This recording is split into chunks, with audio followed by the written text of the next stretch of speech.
आजच्या क्षणाची मोठी खुशखबर अशी आहे ना की तुम्ही खुश होणारच. 2100 रुपये संदर्भात मोठा निर्णय झाला. ज्या अपडेटची तुम्ही सर्वजण वाट बघत होते तो निर्णय झाला.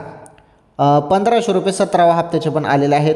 चेक करा, SMS मेसेज चेक करा तुम्ही सर्वांनी, कारण 17वा हप्ता येण्यास फार उशीर पहिलेच झालेला आहे आणि अखेरकार तो हप्ता आता टाकला जात आहे. राज्यातील सर्व माझ्या माता बहिणींच्या खात्यामध्ये, लाडक्या बहिणींच्या खात्यामध्ये वाटप ती सुरू झालेलं आहे.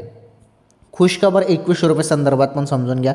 2100 रुपये जे आहेत ते तुम्हाला पहिलेच दिले जाऊ शकतात, परंतु ते काही देण्यात आले नाही.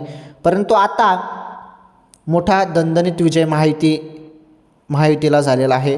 तर महायुती सरकार तुम्हाला 2100 रुपये देणार आहेत, हप्त्यामध्ये वाढ करणार आहेत. आणि मुख्यमंत्री एकनाथजी शिंदे या संदर्भात घोषणा त्यांनी केलेली आहे. शिंदे साहेबांनी घोषणा केलेली आहे. त्यामुळे 2100 रुपये तुम्हाला मिळतील आणि शिंदे साहेब जे बोलतात ते करून दाखवतात. पुढे चालून तुम्हाला 2100 रुपये मिळतीलच.